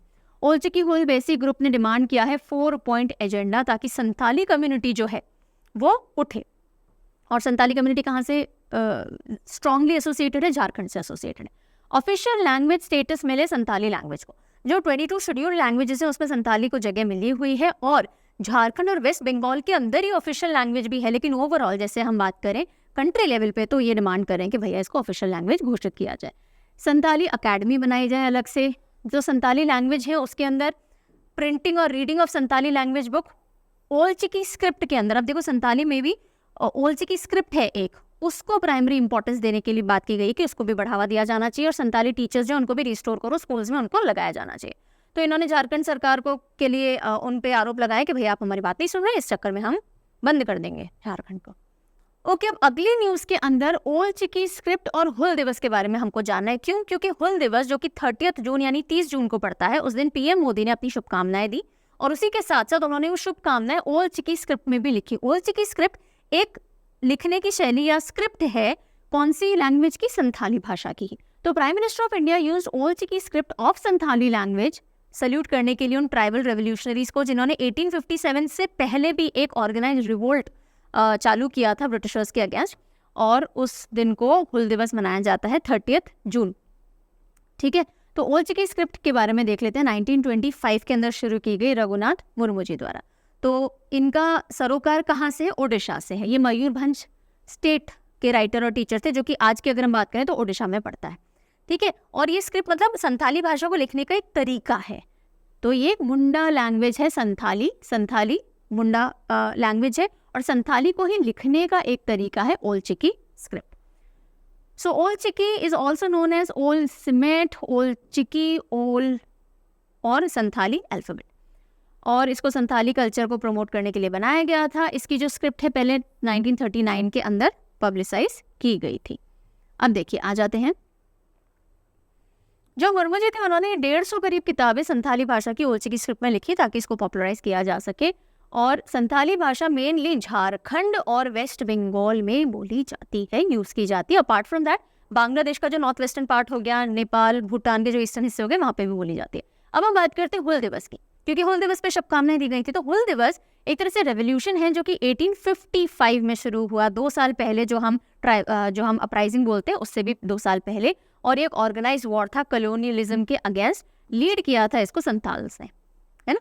और इसमें 2 ब्रदर सिद्धू और कानू थे जो फोरफ्रंट पे रहे थे। 2003 के अंदर अगर हम संथाली भाषा की बात करें तो 2003 में 92nd कॉन्स्टिट्यूशनल अमेंडमेंट एक्ट के तहत संथाली को शेड्यूल 8 की जो 22 भाषा थी ना, मतलब शेड्यूल 8 में जो अब 22 भाषाएं हैं, उनमें संथाली को कब शामिल किया गया था? 2003 में by 92nd constitutional amendment act, fine. And along with Bodo, Dogri and Maithili, तो ये 4 भाषाएं इस अमेंडमेंट से शामिल की गई थी। Then which state union territories associated with Ekamra project? Ekamra project कौन से राज्य या केंद्र शासित प्रदेश से जुड़ा हुआ है? Answer is Odisha. सीएम जो है ओडिशा के नवीन पटनायक जी, उन्होंने फाउंडेशन स्टोन यानी नींव का पत्थर रखा for redevelopment of areas around 11th century old Lingaraj मंदिर है, और उसके पूरे डेवलपमेंट के लिए ये नींव का पत्थर रखा गया।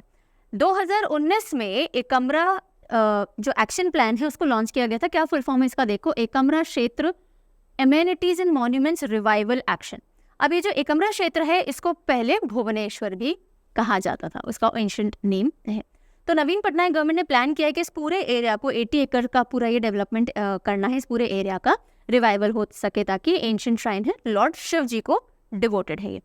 280 करोड़ रुपए से एक अमरा प्रोजेक्ट को डेवलप किया जाना है उसके तहत। मो जंगल जामी योजना ओडिशा गवर्नमेंट ने इंट्रोड्यूस की है। मो जंगल जामी, अब इसका क्या मीनिंग है? देखो, ये पहला स्टेट बन गया है ओडिशा जिसने कि एक कम्युनिटी फॉरेस्ट राइट्स को एक तरह से हम कहेंगे कि रिकग्नाइज किया है। अभी तक इंडिविजुअल राइट्स की हम बात करते थे, लेकिन एक पूरी कम्युनिटी को जंगल पे अधिकार है, वहाँ के प्रोडक्ट्स पे या वहाँ पे अपने जीवन यापन करने के अधिकार हैं, वो किसने रिकग्नाइज किया है? ओडिशा सरकार ने किया है। और इसके तहत मो जंगल जामी योजना अनाउंस की गई है। स्कीम ये इंश्योर करती है कि अगर आपका लाइवलीहुड यानी आपका जीवन यापन टिका हुआ है, या आपकी फूड सिक्योरिटी, किसकी, कौन रहते हैं जंगल में? शेड्यूल्ड ट्राइब्स रहते हैं।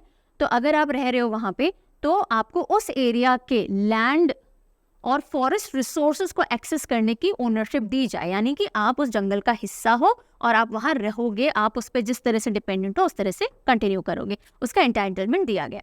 अगर हम बात करें ओडिशा की, तो 62 डिफरेंट ट्राइब्स हैं और अराउंड 22.85 ओवरऑल पॉपुलेशन जो ओडिशा की है, उसमें ये शेड्यूल्ड ट्राइब्स जो है, स्टेट की ट्राइबल पॉपुलेशन है, वो आती है, राइट। तो ट्राइब्स एक बहुत इंपॉर्टेंट हिस्सा है और उनके लिए एक कम्युनिटी को अपने राइट्स देने के लिए, जंगल पे डिपेंडेंसी के लिए मो जंगल जामी योजना ओडिशा सरकार ने लॉन्च किया। ओडिशा गवर्नमेंट अप्रूव्ड कोई language inclusion in 8th schedule. ध्यान से पढ़िएगा इस न्यूज़ को, वरना गड़बड़ कर दोगे। 8th शेड्यूल में फाइनली ऐड नहीं हुई है कोई भाषा। अभी कोई भाषा को ओडिशा गवर्नमेंट का अप्रूवल मिला है कि हाँ भाई, हम आगे पेश करेंगे हमारा प्रपोजल कि कोई भाषा जो है उसको 8th शेड्यूल का हिस्सा बनाया जाए, ठीक है। तो ओडिशा गवर्नमेंट हैज अप्रूव्ड कोई language inclusion in 8th schedule. Odisha state cabinet ने अप्रूव किया है प्रपोजल। अब वो प्रपोजल आगे भेजा जाएगा, उस पर डिस्कशन होंगे और होती है नहीं होती वो बात की बात है। इससे प्रिजर्व होगी, प्रोपोगेट होगी, जो कल्चर है वो आगे बढ़ेगा। कोई भाषा के बारे में हम देख लेते हैं कि साउथ एशियन द्रविडियन भाषा है, जो कि कंधा कम्युनिटी जो है वो यूज़ करती है। प्राइमरीली ये ओडिशा के अंदर ही बोली जाती है और कोई उड़िया स्क्रिप्ट में लिखी जाती है, ठीक है।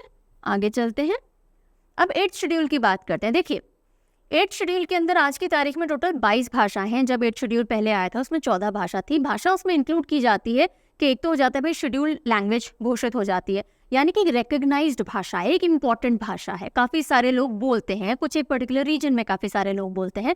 ये हर एंगल से ऑफिशियल लैंग्वेज डिक्लेयर नहीं की जाती। पार्लियामेंट की अगर हम बात करेंगे, 2 ही ऑफिशियल लैंग्वेजेस है, हिंदी और इंग्लिश, लेकिन रीजनल ऑफिशियल लैंग्वेजेस के तौर पे शेड्यूल्ड भाषाओं को घोषित किया जाता है। जैसे कि जो प्राइमरीली ओडिशा में बोली जाती होगी और अगर शेड्यूल 8th शेड्यूल का हिस्सा है तो वो वहाँ की ऑफिशियल लैंग्वेज घोषित होगी उस पर्टिकुलर स्टेट की, ठीक है। तो शेड्यूल भाषा क्या ऑफिशियल भाषा है पूरे इंडिया की? नहीं, दोनों में डिफरेंस होता है। लेकिन आप मोटे तौर पे अभी के लिए समझो कि जो 8th शेड्यूल है इंडियन कॉन्स्टिट्यूशन का, वो official languages of India list करता है। मतलब वैसे तो ये शेड्यूल्ड लैंग्वेजेस लिस्ट करता है, शेड्यूल यानी जिनको रिकग्नाइज किया गया है। यहाँ पे ऑफिशियल का मतलब है कि कहीं ना कहीं कुछ जगहों पे ही सही, पर वो ऑफिशियल लैंग्वेज के तौर पे एस्टैब्लिश्ड होती है। पूरे इंडिया के कॉन्टेक्स्ट में ये बात नहीं की जा सकती, ओके। पार्ट जो 17 है ऑफ इंडियन कॉन्स्टिट्यूशन, वो डील करता है ऑफिशियल लैंग्वेजेस के साथ, और आर्टिकल्स कौन से शामिल होते हैं? 343 to 351, okay. Now how many languages are a part of 8th schedule? 22 languages are part of 8th schedule. और उनमें कौन कौन सी है? मणिपुरी, मैथिली, कश्मीरी, हिंदी, कन्नड़, गुजराती, कोंकणी, मलयालम, असमीज, मराठी, नेपाली, बंगाली, पंजाबी, संस्कृत, सिंधी, तेलुगु, तमिल, उड़िया, उर्दू, बोडो, डोगरी, सांथाली, ठीक है जी। Initially 14 were there. 21st amendment act आया 1967 का, जिसके तहत सिंधी भाषा को शामिल किया गया।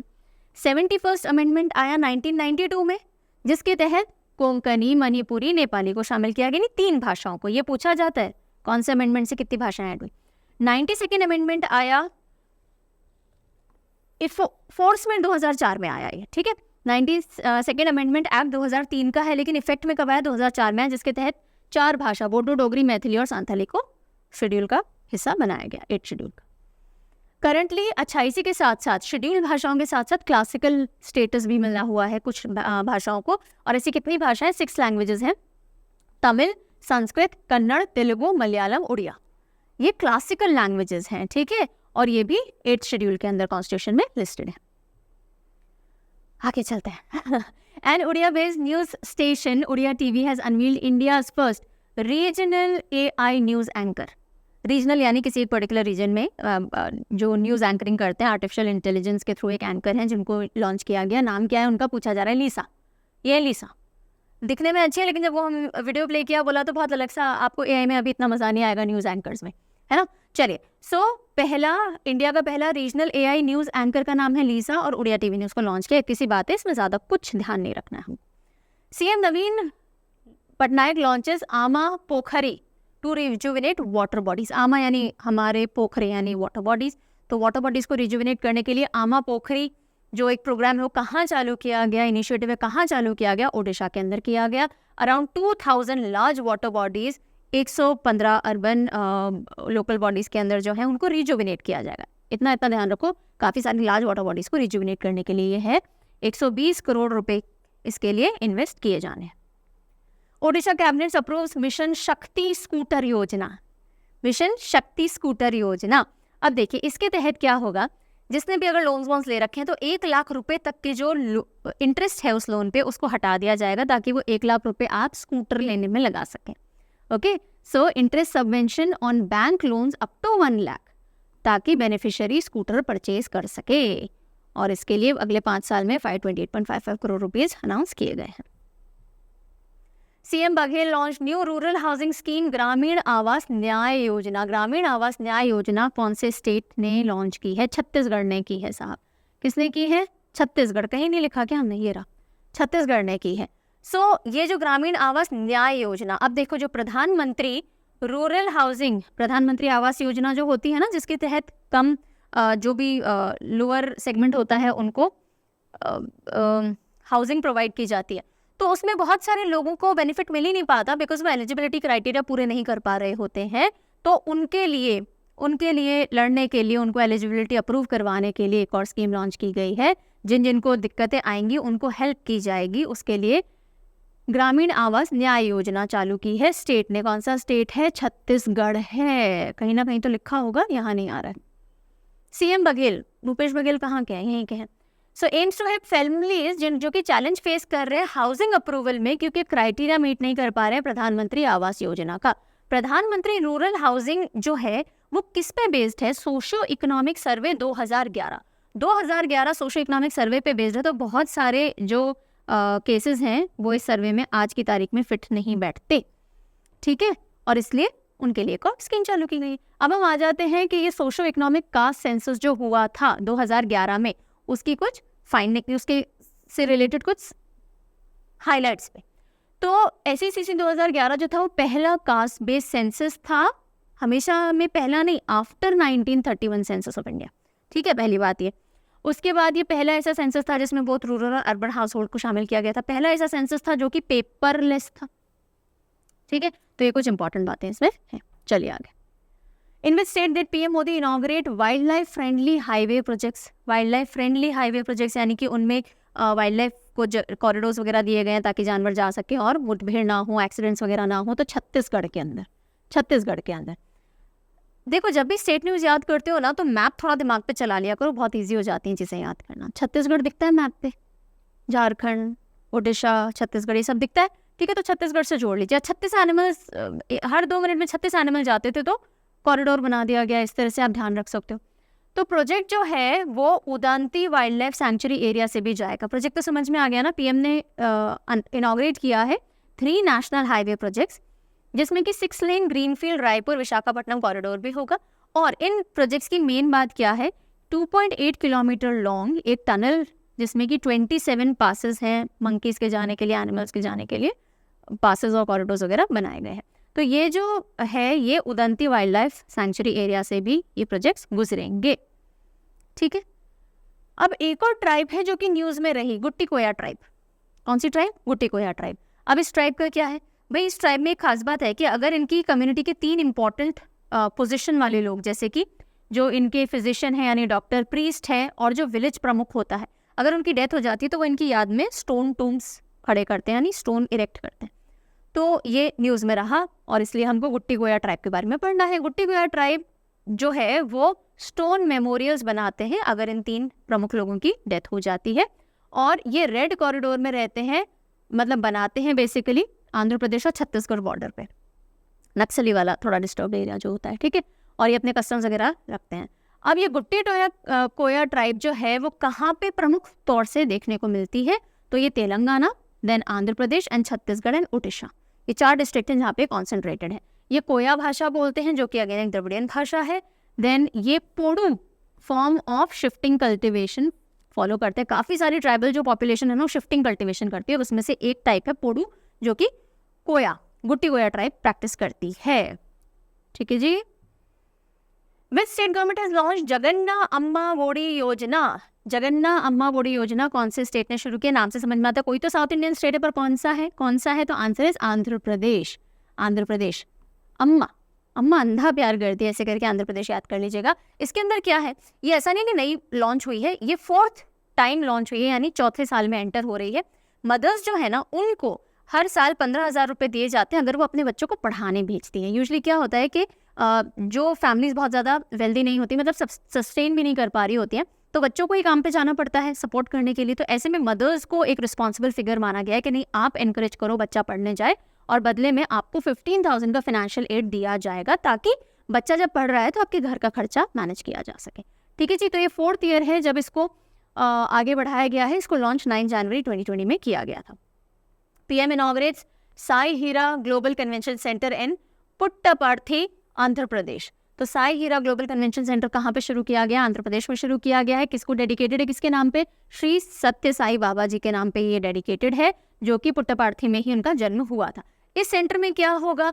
अलग अलग स्पिरिचुअलिटी एजुकेशनल प्रोग्राम्स होंगे, डिस्कशंस होंगे, और इसलिए इसको लॉन्च किया गया। और यहीं पे PM मोदी ने एक और अनाउंसमेंट किया कि जो अमृत काल हम बोल रहे थे ना, जो एरा जो जिसमें सेंटेनरी ईयर आएगा, यानी 100 साल हमारी इंडिपेंडेंस के पूरे होंगे, इस पूरे दौरान पूरे ड्यूरेशन को हम अमृत काल बोलते थे। अब उसका नाम बदल करके कर्तव्य काल रख दिया गया है, ठीक है। तो कर्तव्य काल क्या है? अमृत काल का नया नाम है। रुद्रगिरी हिलॉक। रुद्रगिरी हिलॉक न्यूज में रहा। छोटे से पहाड़ी होते हैं उनको हिलॉक कहते हैं। तो रुद्रगिरी हिलॉक क्यों न्यूज में रहा वो देख लेते हैं। न्यूज आई कि भाई D कन्ना बाबू हैं, जो आर्कियोलॉजिकल सर्वे ऑफ इंडिया से जुड़े हुए थे, पहले फॉर्मर सुपरिटेंडेंट आर्कियोलॉजिस्ट थे। उन्होंने डिस्कवर किया है एक बहुत इंटरेस्टिंग सा फ्यूजन रॉक पेंटिंग का, जिसमें मीजोलिथिक एज की आर्ट और काकतीय डायनेस्टी की आर्ट का समागम देखने को मिलता है। यानी दोनों टाइम में एक आर्ट हुई है। मीजोलिथिक एज में एक आर्ट हुई होगी उस केव में, और काकतीय डायनेस्टी के समय भी किसी व्यक्ति ने उसी आर्ट में जोड़ करके एक नई आर्ट बना दी है। तो एक समागम देखने को मिला है और इसलिए न्यूज में आई। तो रुद्रगिरी हिलॉक कहाँ है? सबसे पहले गुंटूर डिस्ट्रिक्ट, आंध्र प्रदेश में पड़ता है, नंबर 1, ठीक है। अब यहाँ पे कॉम्बिनेशन देखा गया प्री हिस्टोरिक रॉक पेंटिंग का मेसोलिथिक पीरियड की, जो कि करीब 5000 BC डेटेड है, और उसी के साथ काकतीय डायनेस्टी की भी। अब ये जो गुंटूर आंध्र प्रदेश इस तरफ पड़ता है, ईस्टर्न घाट, और यहीं पे केव्स है, और 2 natural caves southern end of hillock में है। मेजरली 5 केव्स हैं जो कि वेस्टर्न फेसिंग है। यहाँ पे ये सारी जो फ्यूजन है ये सब और पेंटिंग्स देखने को मिली है। की फाइंडिंग देख लेते हैं। पहली केव जिसके अंदर प्री हिस्टोरिक जो रामायण के कुछ किरदार हमने जो देखे थे, वानर ब्रदर्स वाली और सुग्रीव, उनसे रिलेटेड उनकी बैटल दर्शा रखी है। फिर उसके साथ हनुमान जी ने जो संजीवनी बूटी के लिए पूरा पर्वत उठा लिया था वो डिपिक्ट किया हुआ है। एक मिडिल केव है जिसके अंदर जो हनुमान जी है अपने साथ जो हाथ में कुछ एक उठा रखा है उन्होंने, जिसको हम कौच बोलते हैं। कौच इज व्हाट? शंख होता है ना, वो लिए हुए हैं। साथ ही में वो यज्ञ वेदी हाथ में लिए हुए हैं, ये डिपिक्ट करता हुआ है। थर्ड एक केव है जिसके अंदर मीजोलिथिक एरा का एक आर्ट है और उसी के ऊपर जोड़ करके उसी आर्ट को और एनहांस किया है काकतीय आर्टिस्ट ने, और एक एलिगेंट सा फिगर देखने को मिलता है, ठीक है। अब एक और बात सामने आती है कि भाई गणपति देव महाराज जो थे वो जो फाउंडर थे मुप्पवरम टेम्पल के, उन्होंने अपने टाइम में काकतीय डायनेस्टी के एक इम्पॉर्टेंट प्रोमिनेंट फिगर थे। उन्होंने अपने टाइम में जो आर्ट है और जो पेंटिंग्स हैं, जो म्यूरल हेरिटेज है रत्नागिरी के अंदर जो पर्टिकुलरली मिलती है, उसको बहुत बढ़ावा, नॉर्थ रत्नागिरी रुद्रगिरी में जो मिलनी, उसको बहुत बढ़ावा दिया। तो जिस तरह की अभी आपको केव पेंटिंग वगैरह देखने को मिल रही है, आर्ट फॉर्म देखने को मिल रही है, वो उनके काल में बहुत ज़्यादा बढ़ी। अब मीजोलिथिक पीरियड क्या है, जिसको हम मिडिल स्टोन एज बोलते हैं, और ये पेलियोलिथिक और नियोलिथिक के बीच का समय है, यानी ओल्ड स्टोन एज और न्यू स्टोन एज के बीच का समय है। 12,000 से 10,000 साल पहले वाला समय इसको माना जाता है। इस समय जो ह्यूमंस थे वो हंटर गैदरर कम्युनिटी को मेनली बिलोंग करते थे। अब काकतीय का नाम आया तो काकतीय डायनेस्टी क्या है? काकतीय डायनेस्टी बेसिकली आंध्रा से रिलेटेड थी। आंध्रा डायनेस्टी है जो कि 12 सेंचुरी सीई के अंदर फ्लरिश हुई और इन्होंने वारंगल जो कि तेलंगाना एरिया वहाँ पे भी रूल किया। और जो मेजर वर्क है, काफ़ी सारे टैंक्स और ड्रिंकिंग वाटर से रिलेटेड डेवलपमेंट इन्होंने किया और इसके चलते बहुत फ्लरिश हुई इनकी डायनेस्टी। और तेलंगाना में अभी भी आप मिशन काकतीय देख सकते हो, जिसके तहत जो भी काकतीय डायनेस्टी के टाइम में लेक्स और सारी चीज़ें टैंक्स वगैरह बने थे, उनके रिस्टोरेशन का काम अनाउंस हो रखा है, चल रहा है। देन बहुत सारे हिंदू टेम्पल्स हैं, hundreds of Hindu temples are there जो कि काकतीय डायनेस्टी के दौरान बनाए गए हैं। जैसे कि काकतीय डायनेस्टी के लोग जैसे कि गणपति देवा हो गए, रुद्रमा देवी हो गए, इन सबके पेट्रोनेज यानी इनके समय में बहुत सारे हिंदू टेम्पल्स बने। इंपॉर्टेंट वंस देख लीजिए, 1000 पिलर टेम्पल जिसे रुद्रेश्वरा स्वामी टेम्पल भी कहते हैं, तेलंगाना में है, ये काकतीय डायनेस्टी के टाइम का बना हुआ है। रामप्पा टेम्पल वारंगल में तेलंगाना में, it is also Golconda fort Hyderabad का जो है तेलंगाना में, वो भी काकतीय डायनेस्टी के समय बना हुआ है। सो मेजर इन्फ्लुएंसेस डायनेस्टी ने इस रीजन में दिखाया हुआ है। मुखरा के becomes first insured village in Telangana. Telangana में पहला एक ऐसा गांव है जो कि कंप्लीटली इंश्योर्ड है, उसका नाम क्या है? मुखरा। मुखरा आदिलाबाद डिस्ट्रिक्ट के अंदर ये मॉडल गांव पड़ता है और उसी के साथ साथ काफ़ी सारे नेशनल लेवल अवार्ड्स भी इस गांव ने जीते हैं। जाहिर सी बात है, डेवलप्ड गांव है, तो नेशनल लेवल ग्राम ऊर्जा स्वराज विदेश award etcetera etcetera. All this not important, आप मेन कर सकते हो। ओपन डेफिकेशन फ्री है, सोलर एनर्जी सरप्लस है, तो ये सारी चीज़ें मॉडल विलेज है, अपने आप समझ में आता है। Annual Bonalu festival celebrated in Hyderabad. Bonalu त्योहार कहाँ मनाया गया? हैदराबाद तेलंगाना के अंदर मनाया गया। बोनालू एनुअल हिंदू फेस्टिवल है, महाकाली को यानी गॉडेस को वर्शिप किया जाता है। बोनालू आषाढ़ महीना जो होता है ना, जुलाई अगस्त आषाढ़, उस समय इसको सेलिब्रेट किया जाता है। और बोनम का मतलब होता है मील यानी खाना तेलुगु के अंदर। तो यहाँ पे जो फीमेल्स हैं वो राइस के अंदर गुड़ और बाकी चीज़ें डाल करके क्या क्या डालती है, मिल्क जैगरी, और उससे राइस बनाती हैं, फिर उसको पॉट में रख के उसको डेकोरेट करके और फिर माता जी को जाकर के भोग चढ़ाती हैं। और लास्ट जो क्या बोलेंगे, फर्स्ट और लास्ट डे जो है फेस्टिवल का, उस दिन पर्टिकुलरली यलम्मा की पूजा की जाती है। Okay, so Bonalu festival. Karnataka government announce budget for 23-24। Karnataka government ने 2023-24 के लिए बजट अनाउंस किया और ये वाला जो बजट है किसने पेश किया? सिद्धरामैया जो सीएम है उन्होंने पेश किया। पूरा जो बजट था वो 3.27 लाख करोड़ का था। इसमें एक नई चीज़ सामने आई कि जो ई कॉमर्स डिलीवरी पर्सन होते हैं, जैसे जोमेटो स्विगी वाले लोग होते हैं ना, ई कॉमर्स डिलीवरी वाले या फिर अमेजॉन एक्सेट्रा वाले हो गए, तो उनके लाइफ और एक्सीडेंट इंश्योरेंस के लिए 4 लाख रुपए का हर एक लाइफ और एक्सीडेंट इंश्योरेंस का प्रोविजन इसमें रखा गया है। उसके साथ साथ जो पूरा बजट है उसका 11% एजुकेशन और जो 7% है विमेन एंड चाइल्ड डेवलपमेंट की तरफ डाइवर्टेड है। सिद्धरामैया जी का ये 7th बजट था एज सीएम, क्योंकि इससे पहले जब वो 2013 से 18 के टाइम सीएम थे तब उन्होंने पहले 5 बजट पेश किए हुए हैं। Tamil Nadu issues guideline for implementation of Kalaignar Magalir Urimai Thittam यानी विमेन्स बेसिक इनकम स्कीम। अब ये जो स्कीम है इसमें बेसिकली जो घर की सबसे प्रमुख महिला है उसको हर महीने 1000 रुपये फाइनेंशियल हेल्प प्रोवाइड की जाएगी। This is the scheme all about. ठीक है, आगे चलते हैं। India gets 36 and Tamil Nadu gets first flying training school.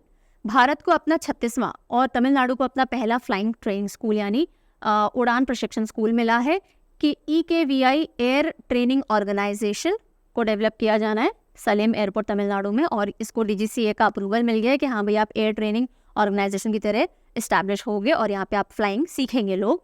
और 36 अप्रूव्ड फ्लाइंग स्कूल होगा ये इंडिया का। India's first police drone unit launched in Chennai. Chennai Tamil Nadu के अंदर भारत की पहली पुलिस ड्रोन यूनिट चालू की गई है। ये क्या काम करेगी? एरियल सर्वेलेंस यानी ऊपर से हवा से सर्वेलेंस रखने में मदद करेगी पुलिस को, और ये AI पावर्ड है, आर्टिफिशियल इंटेलिजेंस पावर्ड है, तो बता देगी भाई अप्रॉक्स कितनी गैदरिंग है, उसी हिसाब से पुलिस जो है वो सारा अपना इंतजाम रख सकती है। उसके साथ साथ रियल टाइम चेकिंग कर सकती है व्हीकल्स की, कैमरा वगैरह लगे हुए हैं कि कोई चोरी का व्हीकल तो नहीं है, नंबर वगैरह पकड़ सकती है, कंपेयर कर सकती है। So it will help the police in managing things better. Project Gaja Kotha launched in Assam. अब चल लेते हैं थोड़ा सा नॉर्थ ईस्ट में। प्रोजेक्ट गजा कोथा असम के अंदर लॉन्च किया गया। कहाँ लॉन्च हुआ? असम में हुआ। क्यों हुआ? एनिमल और गज यानी एलिफेंट और ह्यूमन कॉन्फ्लिक्ट के बारे में ज़्यादा जानकारी देने के लिए कि क्यों होता है, एनिमल का नेचर क्या है और इसकी कंजर्वेशन के लिए क्या करना चाहिए, जागरूक करने के लिए लोगों को ताकि नुकसान ना पहुंचे किसी को भी, ये शुरू किया गया। ग्रोइंग ह्यूमन एनिमल कॉन्फ्लिक्ट को रिड्यूस करने के लिए बिहेवियर इकोलॉजी सिग्निफिकेंस क्या एलिफेंट्स की ये समझाया जाएगा और कंजर्वेशन की इंपॉर्टेंस को भी बताया जाएगा।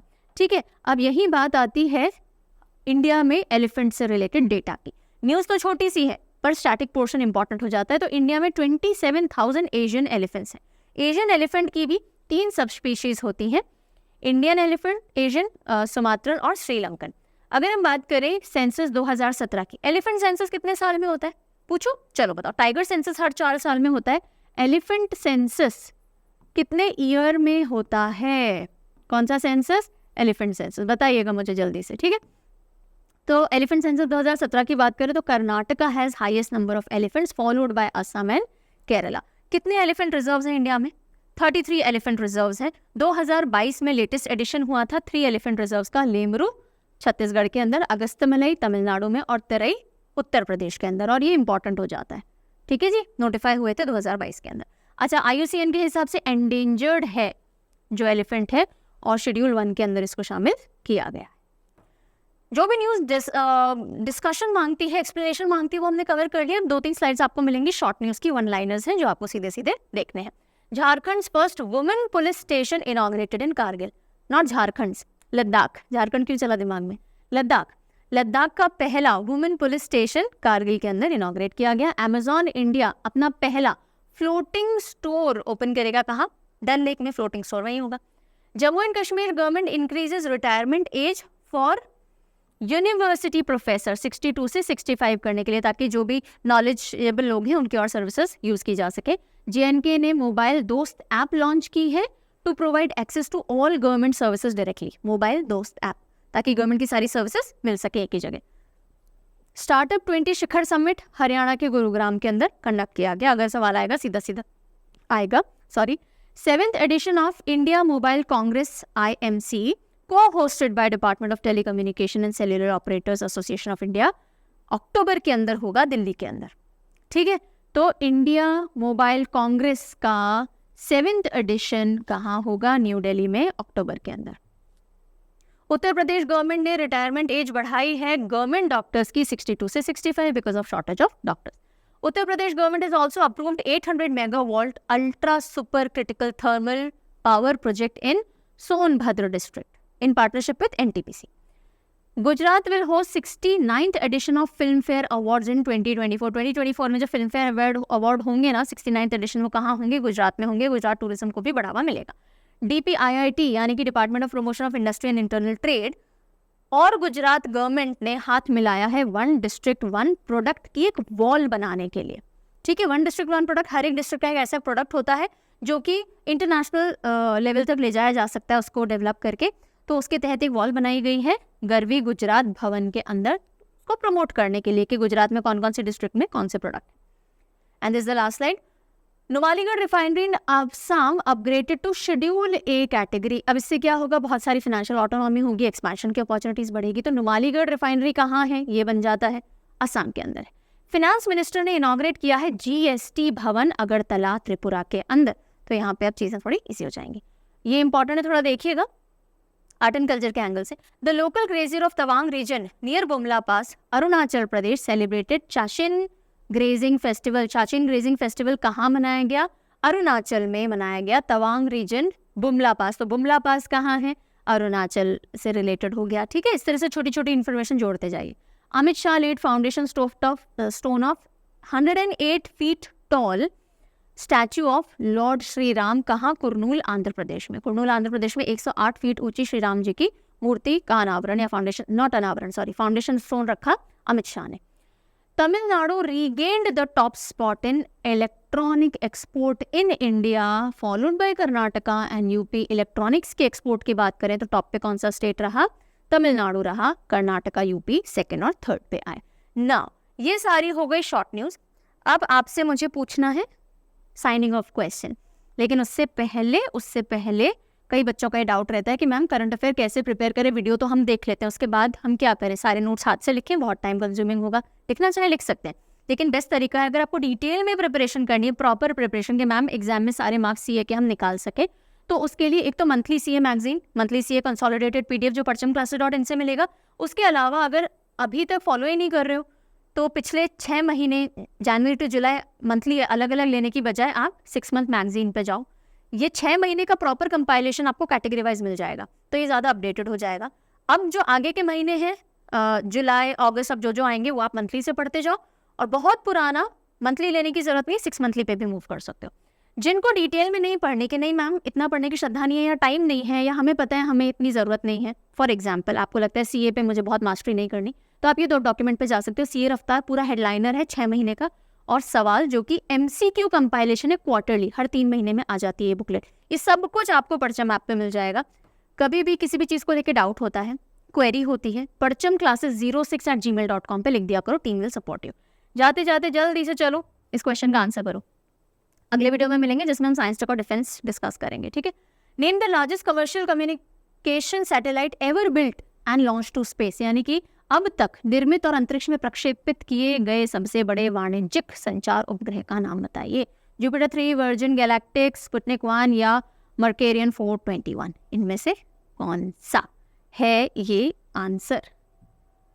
It doesn't matter what others are doing, it matters what you are doing. दूसरे क्या कर रहे हैं उसकी वजह से अपना फ्लेवर, अपना अप्रोच चेंज करने की ज़रूरत नहीं है, ना प्रेशर में आने की ज़रूरत है, ना खरबूजे को देख करके खरबूजे का रंग बदलने की ज़रूरत है। आप अपने वैल्यूज़, अपने एथिक्स, अपनी जर्नी पे फोकस कीजिए। हर एक इंसान के values, ethics, approach, journey different रहेगी। If you will be focusing too much on others, you will be losing out your own flavour, right.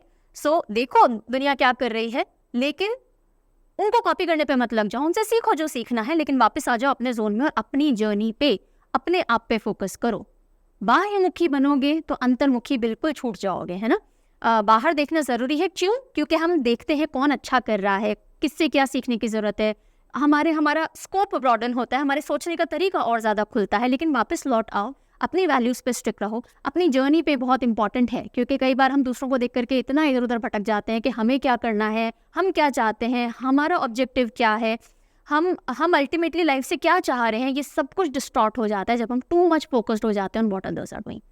Friend circle भी एक लेवल तक फ्रेंड सर्कल इंपॉर्टेंट है, लेकिन जहाँ बात आती है आपको लाइफ से क्या चाहिए, आपको खुद से क्या चाहिए, तो वो आपका निजी होना चाहिए। It should not be defined by others, it should not be really influenced by others, right. और आज के टाइम में ना दूसरों पे फोकस बहुत ईजिली हो जाता है, बिकॉज पूरे दिन हम सोशल मीडिया पे रहते हैं। So this is very important. It doesn't matter what others are doing. सब लोग अगर रेड लाइट होने पे नहीं रुकते, कोई बात नहीं, आपको रुकना है तो रुको, नहीं रुकना मत रुको, अलग बात है ना। तो हमेशा फोकस करो आप क्या कर रहे हो। ओके, सो ये थॉट है, बहुत जल्दी से समझा दिया बिकॉज वीडियो बड़ा हो गया, आई नो। अगले वीडियो में जल्दी से मिलेंगे। Take very good care of yourself until then and see you, bye.